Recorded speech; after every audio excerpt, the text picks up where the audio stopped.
Hello friends, let us now learn some important points about the Southern blotting technique.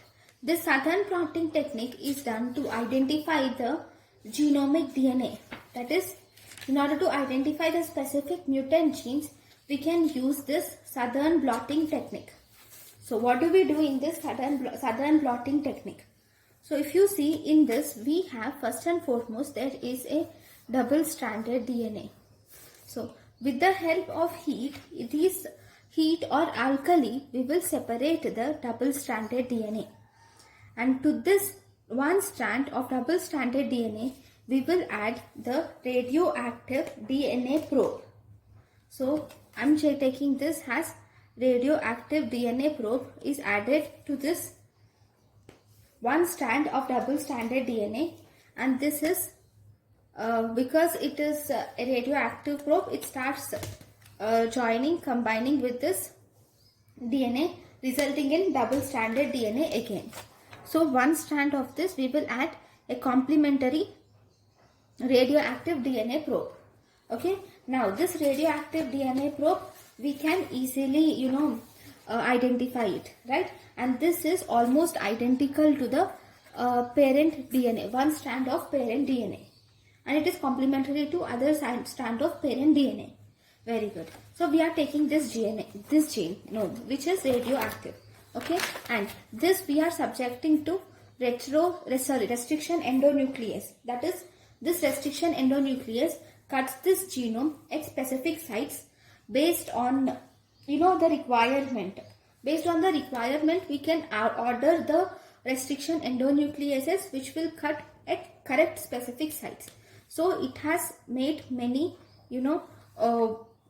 many small fragments of the genomic DNA were made with the help of this restriction endonucleases, and this also has the sticky ends.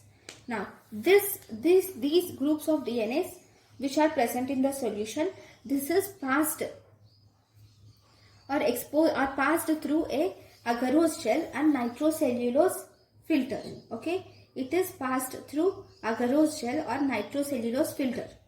That is, we do an electrophoresis. Okay, when we do an electrophoresis and the electrophoretic membrane contains the agarose gel and nitrocellulose or nylon filter paper.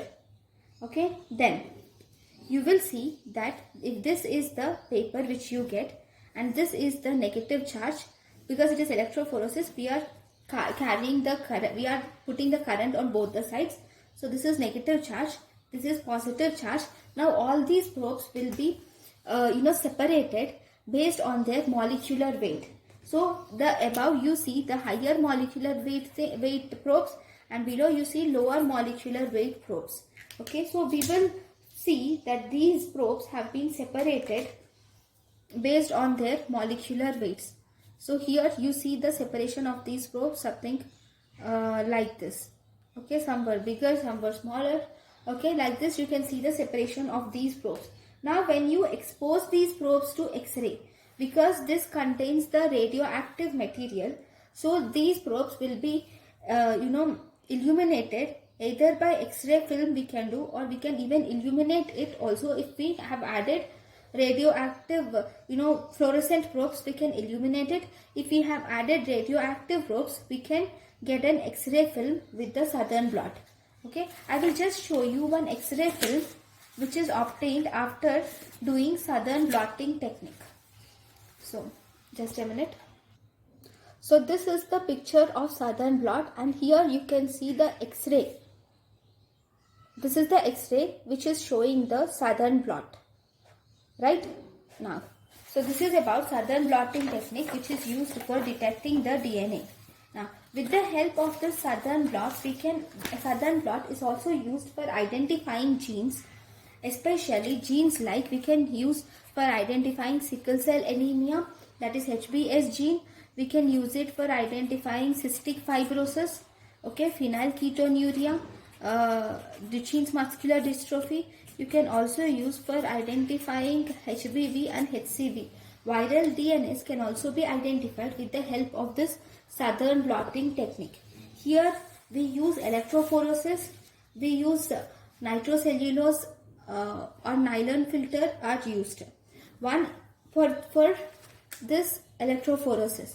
One important thing is this DNA which has been incorporated with probe, radioactive probe. This technique is called as hybridization. Because we are doing DNA to DNA hybridization, we call it as DNA hybridization procedure.